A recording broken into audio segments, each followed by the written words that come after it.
This is Darlene Knight with Jury by BDK for JBBDK Business Tips. Think like an entrepreneur, unlocking the mindset of success presentation. Let's first talk about what is an entrepreneur. An entrepreneur is a visionary. That's a person who turns ideas into action. They create, they structure, and they lead a business. Not only do they do this in person, in real life, in real time, they also do it in the sense of mental. That's where the vision comes in at. Often taking financial risk, and anybody knows if you're an entrepreneur or solopreneur, there is a whole lot of financial risk that goes into taking on this task. Entrepreneurs don't just sell products, and this is what a lot of people who tag themselves as an entrepreneur or a solopreneur believe, that it's all about just selling products or services, and that's not true. They spot opportunities.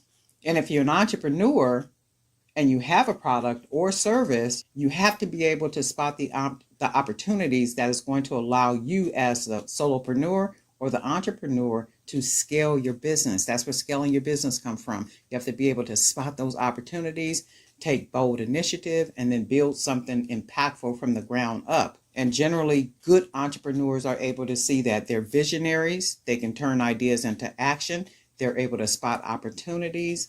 And then you have something that you can build on top of. And that means building a solid foundation and then going from there.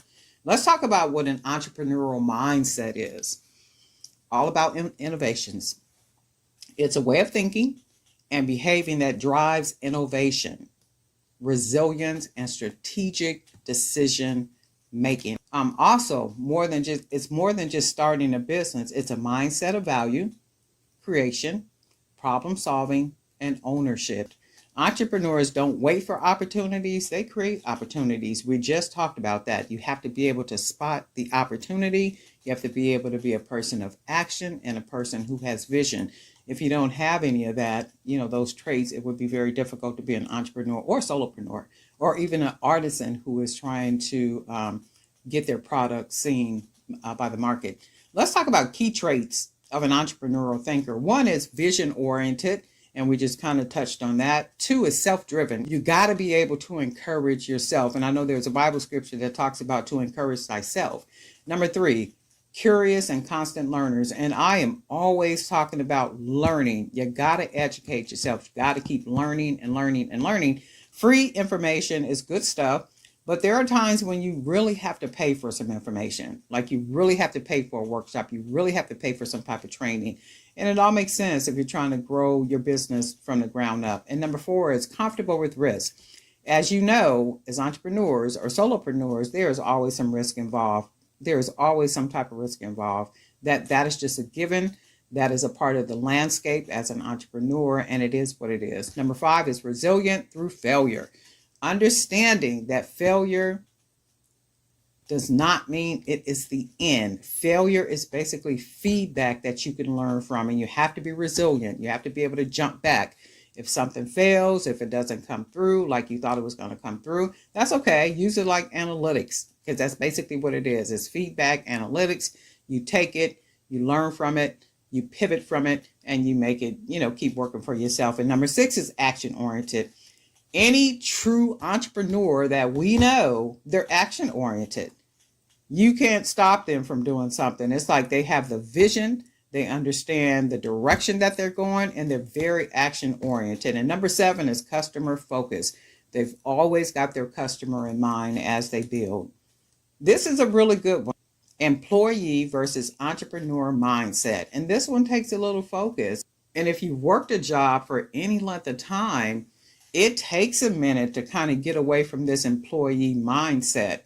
And that's a given. Don't be hard on yourself. I mean, we all worked regular full-time jobs at good companies and probably make good money and got all the benefits that come along with it and all that good stuff. And then there comes this shift where we say, okay, you know what?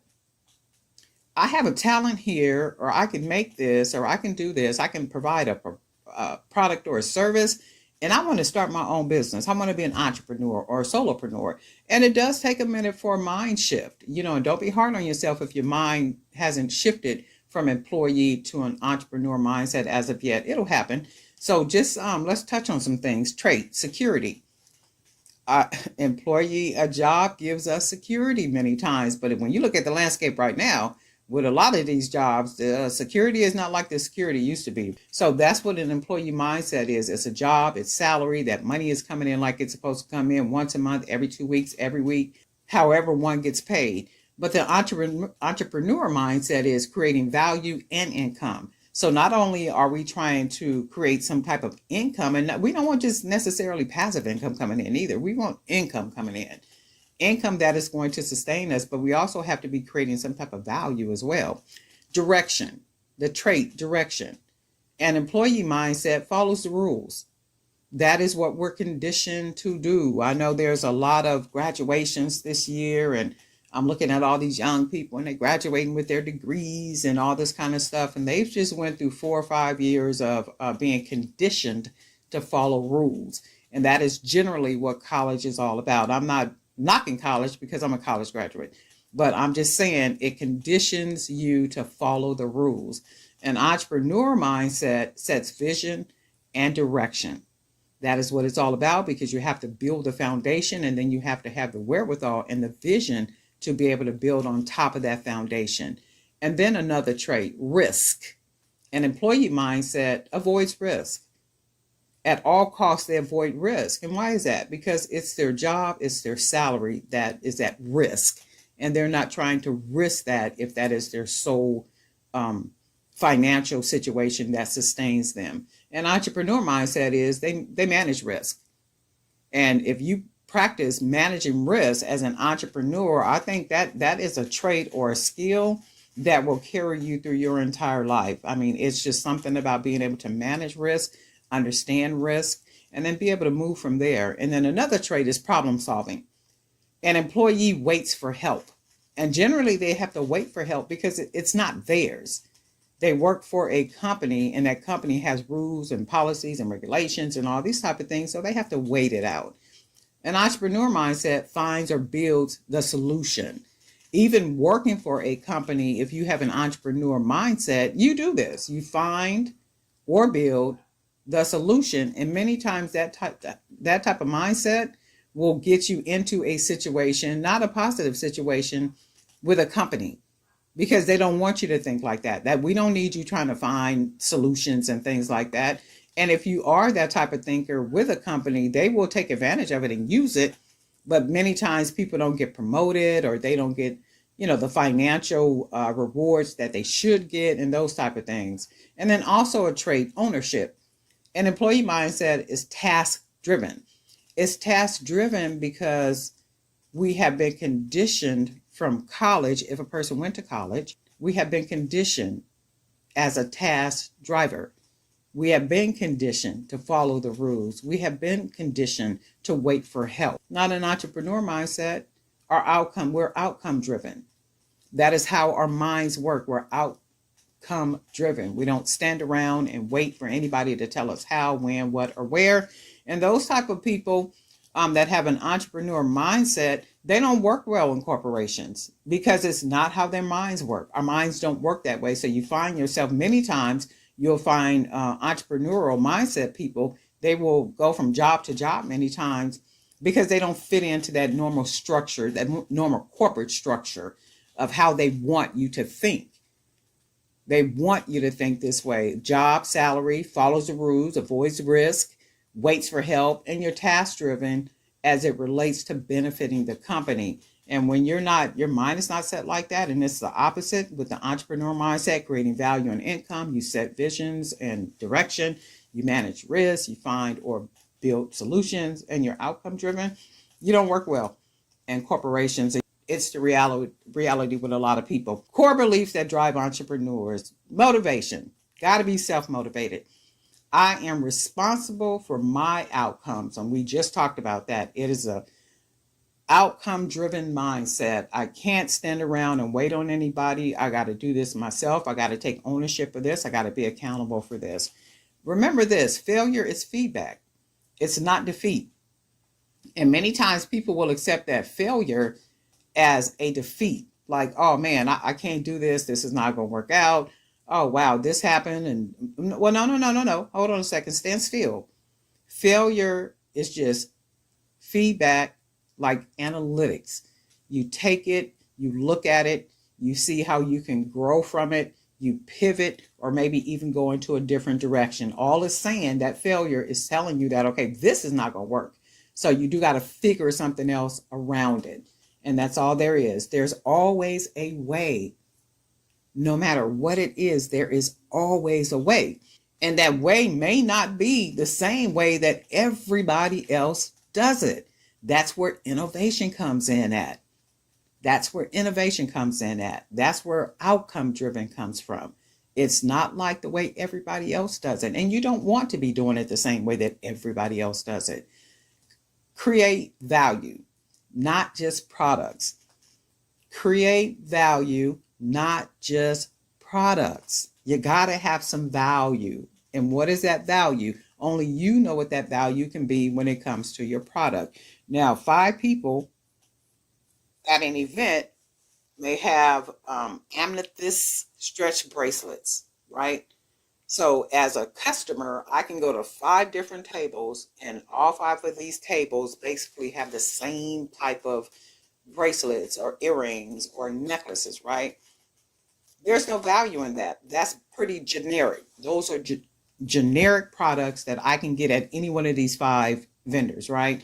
You have to create more value. So if I come to your table and you have an amethyst and 14 karat gold bracelet with butterfly charms, and not only that, they come in this beautiful little customized box, you have created real value, not something that is generic, but you've created value. And chances are you will get the sale and not the other four vendors, because everything is pretty generic. Let's talk about skills every entrepreneur must practice. And these are needs, right? 1, decision making under uncertainty. I'm not really sure if this is going to work or not. I don't know how I can do this right here. That. Decision making under uncertainty. You got to be able to make some decisions that make good sense. This is where vision comes into play at. This is where you're taking that failure and you're using it as analytics to be able to scale or pivot in a different direction where it comes to your business. Number 2 is time management and prioritization. A lot of people are not good with time management, nor do they prioritize things. So that time management and prioritization could mean you take one day to just develop videos if you have a YouTube channel. So I'm going to take today, I'm going to record 3 videos, right? So you're going to use that entire day. That's time management. And you're going to prioritize that. This is the priority today, Monday, to record 3 videos. Or you can say, well, today I'm going to create 10 necklaces and 5 bracelets with this day. So this day is Wednesday. So I'm going to take Wednesday. This is what I'm going to do today. That is time management. That is prioritizing the task, right? Prioritizing the task. Number 3 is emotional intelligence. Emotional intelligence. You can't let whatever is a negative going on with your business or in your life affect the building of your business. A lot of times what will happen is people will go through some situations in their personal life, which is connected to our emotions, and it will cause us to step back and our business will get neglected. Or what will happen is we will begin to see that emotion in what it is that we're doing. And we have to have some emotional intelligence when it comes to that. Our business is our business. Our personal life is our personal life. Our personal life has nothing to do with our business when we are building a business. And one thing people don't want to be a part of is any emotional situations that a person is going through. You can share like, hey, well, I just went through this little emotion. So you might see, a lack of enthusiasm in my videos or something like such, only because I just went through some type of emotional situation with whatever. You don't have to even say what it is. And then that's communicating to your community, and people understand, oh, okay, well, I can tell, because usually she's all up and full of energy and enthusiastic and, just really this light. But all of a sudden she's more quiet. She doesn't have the excitement, right? Because something is going on. But if you communicate that to your community, hey, I'm going through a little emotional something right now, but hey, I'll be back. People understand that. And that's where emotional intelligence come in. We got to be able to use our emotional intelligence when we are entrepreneurs or solopreneurs. We don't need to be pouring all that emotion into our business and people just kind of living that out with us. They don't want to live that out with us like that. Number 4, negotiation and communication. We just talked about communication, negotiation, and communication. If you're negotiating, let's say business to business, you want to always have contracts, and whatever your contracts say, and as far as that language and that wording, that is the same language and wording that you are going to use in a verbal aspect. Communication, you're always going to be communicating that. So your contracts, your documents and forms and whatever that is, that information and language should be threaded throughout, even when you communicate it on the verbal level. Number 5, marketing and sales understanding. You got to understand marketing. You got to understand sales. Marketing, you got to figure out some type of way to market, if that's going to be digital, if that's going to be word of mouth, if that's going to be out and about at pop-ups, if at vending shows, if like however you're figuring out your marketing and your sales, you got to understand that stuff as it relates to your business, what it is that you are doing. Just because a marketing strategy works for some other business and it yields them some type of sales, that does not mean it's going to work for yours. So you have to figure out what works for you. Your business and you are a totally different brand, totally different personality, totally different everything. So you have to figure out what works for you. And number 6 is networking. Networking and building relationships. And you don't have to always be selling. Networking could be where you go out into the community and do some volunteer work. Find different organizations to go to and volunteer, or you can go to like different galas or business workshops or different things like such. And that will allow you to be able to communicate about your brand and about your business. And on top of that, you begin to build relationships. Let's talk about the entrepreneurial growth cycle. The entrepreneurial growth cycle. And you got to be a real determined person and able to make these 7 things a reality in your life. Number 1 is an idea. And most entrepreneurs come up with an idea. It would be a product or service. And then number 2 is you got to validate by market research or test offers. So market research and test offers, you just kind of figure this out on your own, how you want to do the market research and how you want to do like test offers. Many times with a product, especially if it's like handmade items or something, we test the market by doing events. We might do outside events. We might do cultural events. We might do like spiritual events or something like such. And that's a good way to test the market. And number 3 is build. Well, Darlene, what does build mean? Product, service, creation. That means that you have to always be creating your product. If you're product driven, you have to always be establishing and building your product. That means creating. You have to always be creating. You have to create so much to where you literally have inventory. You have so much inventory that you have to figure out ways in order to market and sell what it is that you are making. And number 4 is launch.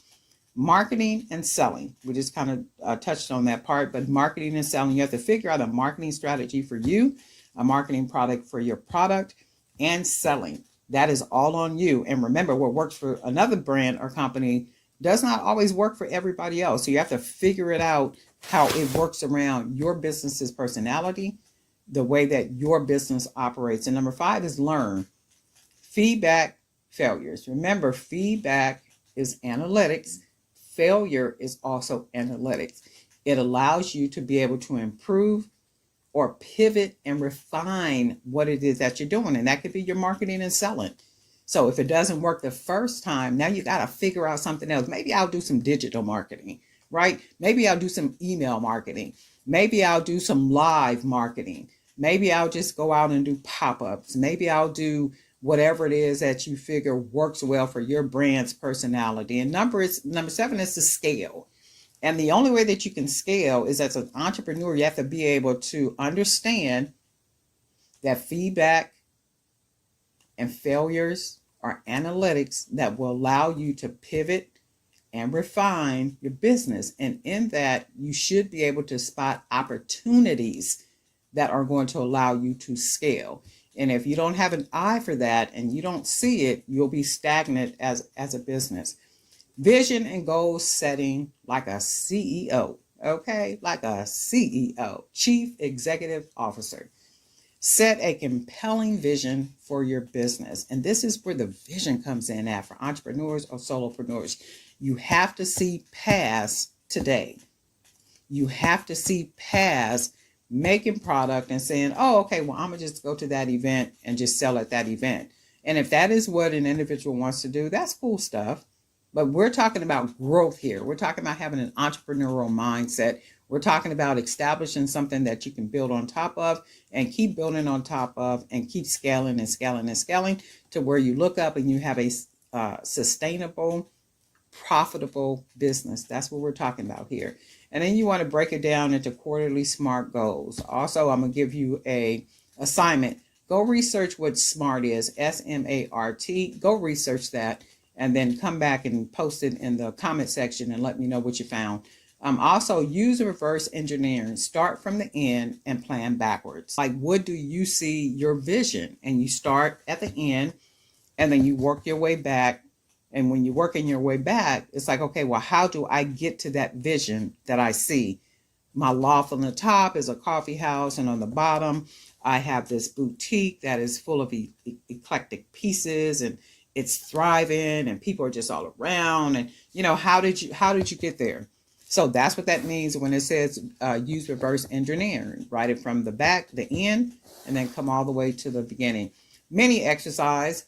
You can write out your 3-year entrepreneur vision in 2 to 3 sentences. And if you're able to do that, you got a really clear vision for what it is that you are planning to do and actually what you see for yourself in the future. Building confidence and overcoming fear. This is a big one with a lot of people, building confidence and overcoming fear. I hear this a lot, lack of confidence and fear. I hear a lot from entrepreneurs and also from artisans. First of all, you got to embrace imperfect action. We are all guilty of this one because we want everything to be perfect. We want everything to be perfect, but we have to understand that nothing is perfect. Nothing that we do is going to be 100% perfect. And then 2 is redefine failure as data. We just talked about that. Feedback, failures, use all that as analytics to be able to pivot and refine what it is that you're doing. Build mental toughness with routines like morning habits, journaling, and affirmations. Like morning habits can be prayer and meditation. That could be your exercise where you do your 30-minute exercise, 10-minute exercise, or whatever it is that you do. Journaling is a really, really good one. The book of Habakkuk says to write the vision down and make it plain so they that run may read it and they can understand what they're reading. So journaling is an excellent mental tool. And it helps you to stay on track. And also affirmations. I do a lot of affirmations here in my work studio. I have on the wall, I have different words, and I have words written down, and I look at these things every day. I quote them to myself every day. On top of my morning habits are like meditation and prayer, and also the Word of God. I read a lot of the Word of God in the mornings, and that is my morning rhythm. Also, thinking in systems. We don't think in systems many times as entrepreneurs. And I think only because many people are not conditioned to think as in the terms of systems. Entrepreneurs create repeatable systems, and we have to create those repeatable systems, whatever those are for you. An example would be product development workflows. Okay, figure out some type of product development workflow that works for you, that helps you to be able to create and keep creating product. And then that way you can always have some inventory. Social media content calendars. This is a good one. I think people just kind of shoot from the hip with social media and they kind of post whenever they post.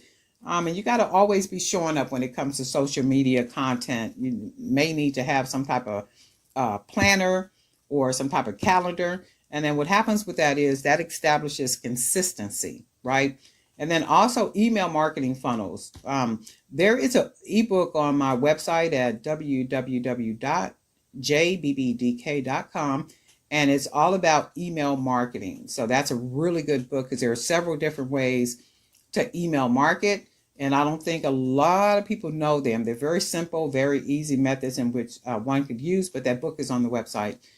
Inventory and fulfillment systems. That would be something that you as an individual will figure out for your specific business, those inventory and fulfillment systems. But we do need to put some systems in place in order to help our businesses to grow effectively and efficiently. We have a 5-minute entrepreneur challenge, and this is an activity. The prompt is write down one problem you can solve for someone this week. And you can do this on your own time, whenever you feel like it. Number 2 is then list one action you can take to start solving it. Examples: offer a service, and then create a digital product, and then share content. So it's like however you want to do this, you want to write down one problem, just one problem that you can solve for someone this week. One problem. And then 2 is then list one action you can take to start solving it. And that's just an assignment for you. The CEO habits you need, and these are basically certain behaviors, daily or weekly habits. This is like really, really good stuff to do. Track your time and your money. Track your time and your money. That's where that time management comes in, right? Schedule thinking time. This is time for me where I do meditation and I do prayer. Follow up with leads. If you send out emails, if you send out newsletters, if you send out anything, or if you talk to someone about maybe a business-to-business opportunity, follow up on those leads. Don't just let them, just fly away in the wind. And also study your industry. Read what you can read. Look at the big people, the major people that are a part of the industry that you're in, and kind of study some of what they're doing. And you can always incorporate a little bit of what they're doing into what it is that you're doing, because they didn't come the major, whoever they are, just to become the major, whoever they are. Chances are they became the major, whoever they are, because of certain strategies and practices that they're doing. And it's okay to adopt some of those things. And then revisit your goals. And you can't revisit your goals if you don't have goals written down. There's a scripture in the book of John, chapter 14, 26. It says that the Holy Spirit will teach us all things we need to know. He will bring all things back to our remembrance in which he has taught us. He can't bring anything back to our remembrance if nothing is in there, right? That's just like our goals. We can't revisit our goals if we don't have goals written down anywhere. That's like the book of Habakkuk says, to write the vision down, make it plain, so they that run may read it and understand what it is that they're reading. It's talking about your goals. It's talking about the vision that God gives you. You got to write those things down so that you can revisit them often. And what happens with that is it keeps you on track. It gives you an absolute direction for which you are to go. And then that vision, it continues to get built on top of. Final thoughts. You don't need $1 million idea. Most of us think that we do, that we need $1 million idea. And for me, I don't ask for $1 million. I ask for the Lord to give me the wisdom, the knowledge, and understanding to be able to make the $1 million. That's good stuff. And then also you need a mindset that creates momentum. That's where that vision comes in at. You got to write the vision down, make it plain so that you can read it as you run, because it gives you direction. That's where that momentum comes in. It's a mindset. It's a mindset driven by vision. Okay. Number 3, be willing to start small. Be willing to start small, fail forward, and keep going. Starting small, failing forward. Failing is analytics. Remember, it allows you to pivot and refine whatever it is that you're doing. And then you're just going to keep going in that direction. The future belongs to creators. And I don't think a lot of people know this. The future literally does belong to those who create. And you got to be bold and think like a CEO while doing this. Questions and answers. Let's see. What's one mindset shift you're taking away from this session? And you can go ahead and put your answer in the comment section below. And then 2, what's your next step as a creator or entrepreneur? I would be happy to hear your thoughts regarding any one of these. What's one mindset shift you're taking away from this session? And 2, what's your next step as a creator or entrepreneur? I would be happy to hear your thoughts regarding that. Also, you could check out our business ebooks and our monthly digital magazine, www.bdk.com. jbbdk.com. Darlene Knight with Jury by BDK for JBBDK Business Tips.